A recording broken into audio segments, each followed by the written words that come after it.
요즘 동네에서 또 직장에서 사람들 모일 때면 이 빌라왕에 대한 얘기가 심심치 않게 나오고 있습니다.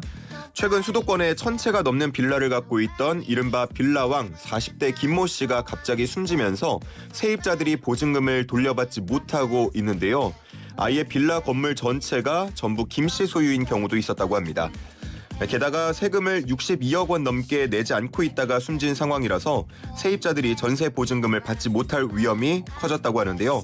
관련된 내용들 조세영 부동산 전문 변호사와 함께 정리해 보겠습니다. 변호사님 안녕하십니까? 네, 안녕하십니까? 예. 자, 오늘 인터뷰 위해서 좀 보다 보니까 이전에도 빌라의 신도 있었고요. 이번에 뭐 빌라 왕도 있고 이렇게 비슷한 사건이 꽤 돼 보이는데 대부분 타깃은 빌라인 것 같아요. 네, 그렇습니다. 빌라는 아파트에 비해서는 좀 선호도가 떨어지기 때문에 돈을 주고 사려고 하는 사람은 많이 없는 반면에 깨끗하게 인테리어만 되어 있다면 전세로 들어오려는 세입자 수요는 많거든요. 예. 이 점을 악용한 겁니다.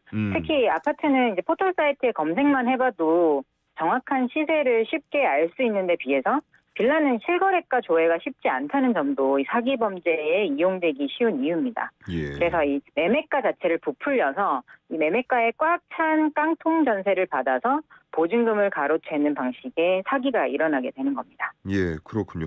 그동안 이 빌라 왕이 사들인 빌라와 오피스텔이 1,100여 채 정도가 된다고 하고 지금까지 확인된 피해자 규모가 한 400명 정도로 알려지고 있는데 변호사님께서는 실제 피해 규모가 더 클 걸로 예상하고 계신다고요? 네, 아직 만기에 이르지 않은 세입자들의 경우는 피해자로 집계가 되지 않고 있고 예. 또 본인이 사기 피해자가 되었다는 사실을 모르고 계시는 경우도 있기 때문에 아, 지금 이 순간에도요? 네네, 그렇습니다. 아직 만기되지 않아서 집주인한테 연락할 일 없는 분들은 예. 뭐 모르고 계실 수도 있거든요. 그래서 시간이 갈수록 이제 피해자 규모는 늘어날 것으로 보입니다. 네, 그렇군요. 이게 뭐 당연히 형편만 된다면 1,000채 이상 가지고 있을 수 있을까 싶은데 이게 좀 상식적인 규모는 아닌 것 같거든요. 그러면은 무언가 전세 사기의 가능성도 있어 보입니까? 그렇습니다. 그 전에 많이 화제가 됐었던 세모녀 사건 등이 이런 식으로 일어났었는데요. 예. 이제 통상 매매가를 부풀려서 거의 비슷한 금액의 보증금을 받아서 뒤에 있는 이제 건축주, 컨설팅 업자, 중개인 등이 나눠 먹기를 하는 방식으로 범죄가 이루어지는데요. 이 사건의 경우도 전체적인 형식을 보면 이 경우와 마찬가지로 예상이 됩니다. 예. 지금 보면은 뭐 전체 금액을 다 주고 사들인 건 아닌 것 같고 전세를 끼고 집을 사는 갭 투자 방식으로 여러 빌라를 사들인 걸로 알려지고 있고요. 네. 그러다 보니까 뭐 사망 전부터도 전세금을 돌려주지 못해서 경찰 수사를 받고 있었다고 하는데 이런 부분까지 뭐 다른 세입자들은 알 수는 없는 건가요? 그렇습니다. 세입자로서는 계약하기 전에 집주인의 개인적인 채무 관계나 수사가 진행 중이다라는 개인 정보를 알 방법이 없습니다. 세입자가 계약 관계를 직접 확인할 수 있는 정보는 부동산 등기부 등본 정도가 전부라고 보시면 돼요. 그렇군요. 그러다 보면 똑같은 문제가 또 발생하지 않을까 하는 우려도 되는데 어떻게 한 사람이 이렇게 1,100여 채 정도를 거래를 했는데 국세청은 자금 출처를 한 번도 들여다보지 않은 것으로 알려지고 있고요. 이렇게 아무런 제재가 없을 수 있는 건가요? 국세청에서는 통상 부동산 거래 한 건 기준으로 들어가는 금액이 고액인 경우에는 자금 출처 조사 등을 시행하는 것으로 알고 있는데 예. 이 사건은 이제 한 건 한 건을 따로 보면 그렇게 의심스러운 측면은 없을 수 있습니다. 아, 예. 보증금을 끼고 집을 매입하는 형태의 갭 투자는 이제 아파트와 빌라를 막론하고 전국 어디에서나 쉽게 찾아볼 수 있는 형태의 거래니까요. 또 세금 체납이 있다라고 해서 그 사람한테 부동산을 못 사게 하는 그런 식의 법령도 없기 때문에 예. 그런 부분들이 좀 강화된 것 같습니다. 지금 뭐 돈을 돌려받지 못할 그 우려의 시선들이 계속 이어지고 있는 상황인데 이게 단순히 임대업자가 사망했다는 이유 때문은 아닌 거잖아요. 그렇습니다. 사망으로 인해 보증금을 받을 수 없게 된 것은 아니고요. 예.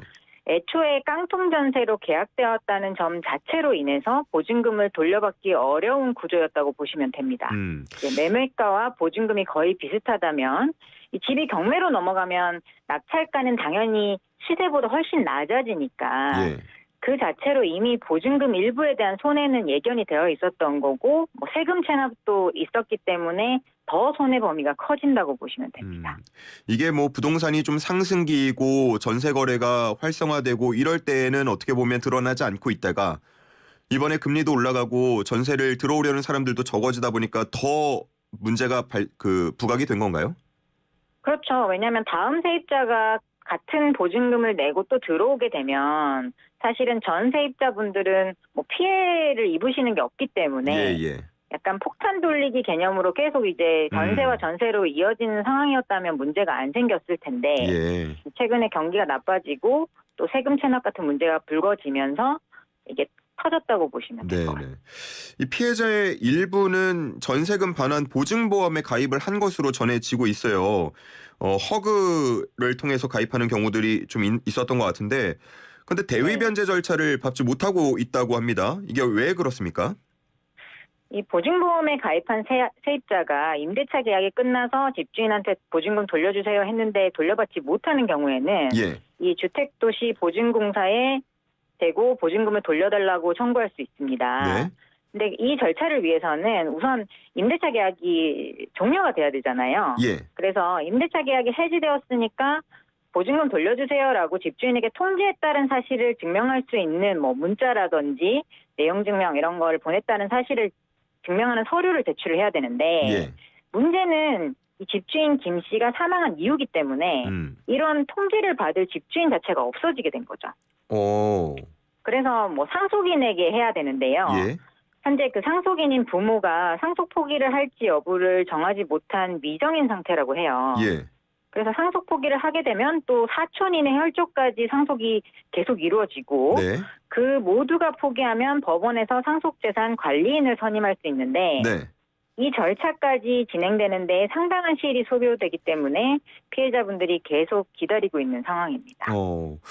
이분들 중에서는 또 이사 일정을 맞춘 경우도 있을 거고요. 그 돈이 또 한두 푼이 아니고 대부분 전세금이라고 하면은 수억 대기 때문에 네. 그게 당장 필요한 분들도 많을 텐데 시간이 길어지면은 피해자도 그렇고 피해 규모도 그렇고 더 커질 수 있겠네요. 그렇습니다. 이사라는 게 막 쉽게 일어나는 게 아니라 계획을 해서 다음 계약을 하셔서 이렇게 돈을 받아서 다음 돈을 치르셔야 되는 구조인데 예. 지금 이 길이 막혔다고 보시면 되겠습니다. 앞서서 말씀해 주신 상속을 모두가 가족 친인척이 포기했을 경우에 관리인을 선정한다고 하셨는데 네. 이 사람은 어떻게 선정이 되는 겁니까? 이거는 이제 신청을 통해서 법원에서 상속재산 관리인이라는 공적인 지위의 어떤 뭐 사람을 선임을 해서 이분이 이제 상속에 관련된 재산 처리를 맡아주는 개념이라고 보시면 됩니다. 실제로 뭐 빚이나 재산을 상속받는 건 아니고 그에 대한 처리만 네. 관리를 한다는 거죠? 네, 맞습니다. 그러면은 이 관리인이 선정이 된다면 그 이후에 반환 보증보험에 가입한 사람들은 좀 절차를 밟아서 피해를 줄일 수 있겠습니까? 그렇습니다. 뭐 보증보험에 가입되어 있는 분들은 이제 시간이 좀 걸릴 뿐이지 궁극적으로는 이제 보증금을 받으실 수는 있을 것 같습니다. 그렇군요. 그리고 지금 종부세가 62억 체납 중인 상태라고 전해지고 있는데 지금 1,100여 채를 굴리면서 62억의 종부세가 체납이 된 상태입니다. 이거는 네. 돈을 못 낸 겁니까? 아니면 안 낸 겁니까? 어떻게 추정해 볼 수 있겠습니까?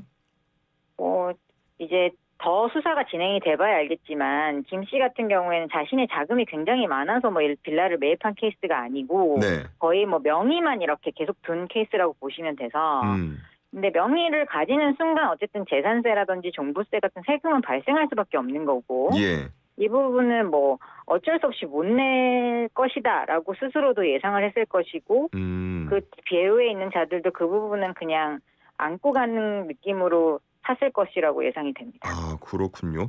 그러면은 이렇게 체납 중인 세금이 있을 경우에 나중에 이런 뭐랄까요? 빌라나 가지고 있는 것들을 팔아서 마련된 돈으로 피해자들의 보증금을 먼저 반환해 줍니까? 아니면은 세금을 먼저 내게 됩니까? 우선순위가 어떻게 돼요? 이 종부세는 당해세라 그래서 집에 연관된 세금이거든요. 예. 그래서 집이 경매에 넘어갔을 때 이 보증금보다 선순위로 징수가 됩니다. 아, 종부세가 선순위인가요? 네. 이거는 국세기본법상 정해져 있는 부분이라서 예. 세입자분들에게 매우 불리하게 작용이 됩니다. 그렇군요. 그러면은 일단은 62억 이 부분부터 완납이 되고 나서 나머지 돈으로 세입자 보증금들을 돌려주게 되겠네요. 그렇습니다. 알겠습니다. 뭐 일단은 세입자분들 보증금을 온전히 받는 게 가장 중요할 것 같은데 만약에 보증보험에 가입되어 있지 않은 분들 같은 경우는 아예 못 받을 수도 있는 겁니까? 네, 보증보험에 가입되지 않은 세입자분들도 이 집이 경매가 진행이 돼서 낙찰대금에서 보증금을 받아갈 수 있는 부분이 있다면 받으실 수는 있습니다. 그런데 이 사건의 경우에는 세금도 너무 많이 체납되어 있고 예. 애초에 보증금 자체가 매매가와 비등해서 안타깝지만 많은 손해를 보실 수밖에 없을 것으로 보이고요. 이 경우에는 울며 겨자 먹기로 세입자가 직접 경매에 참여해서 낮은 가격으로 이 낙찰을 직접 받는 방법도 쓰시긴 합니다. 아, 본인이 직접 그 경매에 나선다? 네네. 왜냐하면 그냥 가만히 계시면 배당 순서가 후순이고 실제로 받는 돈이 너무 적거나 없는 경우가 많아서 예. 네, 이런 집들은 유찰을 거듭하면서 낙찰 대금이 굉장히 낮아질 수는 있거든요. 예. 그래서 뭐 조금 손해를 조금 줄인다는 의미로 소유권이라도 확보하시는 의미로 직접 낙찰을 받으시는 경우가 있죠. 그렇군요. 그렇게 만약에 됐을 경우에 뭐 2억을 전세금을 넣었는데 예를 들어 1억만 받게 됐다라고 네. 했을 때 이거를 뭔가 법적으로 청구하거나 소송을 걸거나 할 수 있는 방법은 지금으로선 없는 건가요? 당연히 그 집 주인 본인의 개인 재산이 있다면 그쪽으로도 다 압류 추심하실 수 있는데 이 김 씨처럼 본인 개인 재산은커녕 거의 채무만 많이 쌓여 있는 경우들이 많아서 현실적으로는 이제 돈을 직접 가지고 올 수 있는 방법이 없는 실정입니다. 현실적으로는 어려울 것 같다라는 말씀이시고. 근데 이런 경우에 보면요. 이전에 뭐 빌라의 신도 그랬고요. 이번에 빌라 왕도 그렇고요. 1000채, 뭐 이전에 빌라의 신은 3000채. 이런 게 과연 혼자 스스로 개인이 할 수 있는 일인가라는 부분에 대해서 의구심이 들 수밖에 없는데 네. 조직적인 범죄가 의심된다는 그런 견해도 있더라고요. 어떻게 보시는지요? 네, 이게 아무래도 혼자 할 수 있는 규모도 아닐 뿐더러 그 명의자 입장에서는 굳이 할 이유가 없는 건이기도 하거든요. 왜냐하면 본인 앞으로 계속 세금이나 이런 거는 체납이 될 수밖에 없어서 네. 경제적으로 이득을 보는 구조는 아니에요. 예. 그래서 뒤에 통상 이제 컨설팅 업자, 중개업자, 건축주 같은 공범들이 존재를 해서 이 사람들이 함께 이제 진행을 한다고 보시면 되는데, 예. 네. 물론 개별 사건마다 형태가 조금씩 다 달라서 예. 직접 공모한 범인은 이제 수사가 진행되어 봐야 알 수 있겠습니다. 예. 만약에 그런 공범 관계가 증명이 된다 그러면 세입자분들의 보증금을 그쪽으로 청구할 수는 없는 겁니까? 가능하세요. 이게 형사처벌이 없다면 민사상으로는 계약자인 집주인에게만 돈을 달라고 하실 수 있는데 예. 이 형사 절차가 진행이 돼서 사기죄가 확정이 되면 이 사기 피해자 지위가 되시는 거니까 나머지 공범들에게도 돈을 요구할 권리가 생깁니다. 아, 그러면은 세입자분들이 보증금을 돌려받을 가능성이 아예 없는 건 아니고 만약에 공범이 존재하고 그 공범 관계가 명확하게 인정이 된다면 가능할 수도 있다. 네, 그렇습니다. 예, 알겠습니다. 참 요즘에 이 전세 사기라는 얘기를 보도에서 많이 보게 되는데 지금도 집 구하려는 분들 부동산 많이 가시잖아요. 네. 그러면은 갔을 때 이게 전세 사기인지 아닌지 꼭 확인해야 할 부분은 어떤 거가 있을까요? 우선은 매매 시세를 미리 알아보셔서 예. 매매가 대비 전세 보증금이 너무 높은 경우는 안 들어가시는 쪽을 추천을 드리고요. 그 빌라는 매매 시세 알기가 어렵다고 하시지 않았나요? 어떻게 알 수 있죠? 일단은 실거래가 조회가 가능한 경우도 있기 때문에 인터넷에 정보를 먼저 찾아보시고 예. 거기 정보가 없는 경우에는 그 동네 주변에 오래 영업을 한 부동산 중개업소 등을 몇 군데 찾아다니면서 아니면 전화를 돌려보시면서 전세를 구하러 왔다고 하지 마시고 예. 집을 사려고 왔다 하시면서 예. 매매가를 물어보시면 아. 적정한 매매가를 어느 정도는 파악하실 수는 있거든요. 예. 그래서 그렇게 매매가 대비 전세 보증금 너무 높은 경우는 안 들어가시는 게 좋고 이제 보증보험 가입된 경우와 안 된 경우가 지금 이 사건의 경우도 결론이 매우 달라지잖아요. 그러네요. 그래서 보증보험을 가능한 집인지 먼저 확인해 보시고 반드시 가입하시는데 이 계약서에 이 특약을 써놓으셔야 됩니다. 뭐라고 전세 써놨죠? 보증보험 가입이 안 될 경우에는 계약이 파기되고 계약금은 돌려준다. 아니면 그 계약서 작성 전에는 사실 가입 여부가 확정적으로 알 수 없기 때문에 예. 이 부분은 써놓으시는 걸 추천드리고요. 그리고 세금 문제 때문에 이 집주인한테 국세와 지방세 완납 증명서를 좀 보여주시라고 요청을 하셔서 네, 이거는 이제 제도적으로 강제적으로 보여주게끔 지금 거의 마련이 된다고 하는데 아직까지는 시행이 안 되고 있어서 예, 요청을 하셔서 보시는 것이 좋고 뭐 그 외에 이제 건축물 대장도 떼보실 수 있으면 떼보고 위반 건축물이 있으면 전세보증보험이 가입이 안 되거든요. 네, 그런 부분도 확인하시면 좋은데 뭐 계약을 진행하시면서 조금이라도 의심할 부분이 있다면 이 전문가를 찾아서 상담을 미리 받아보시는 쪽을 추천드리고요. 정부에서 이 제도 개선을 많이 한다고 하니까 이 제도 개선과 또 정보 공유를 통해서 앞으로는 이런 안타까운 피해 사례가 많이 발생하지 않기를 바라겠습니다. 네, 알겠습니다. 분명히 개인이 노력해야 할 부분도 있겠지만 개인의 노력만으로 되지 않는 부분들이 있을 것 같아서요. 제도 개선이 필요하다는 생각 같이 공감을 해보고요. 오늘 말씀은 여기까지 듣겠습니다. 고맙습니다. 감사합니다. 네, 지금까지 조세영 부동산 전문 변호사와 함께했습니다.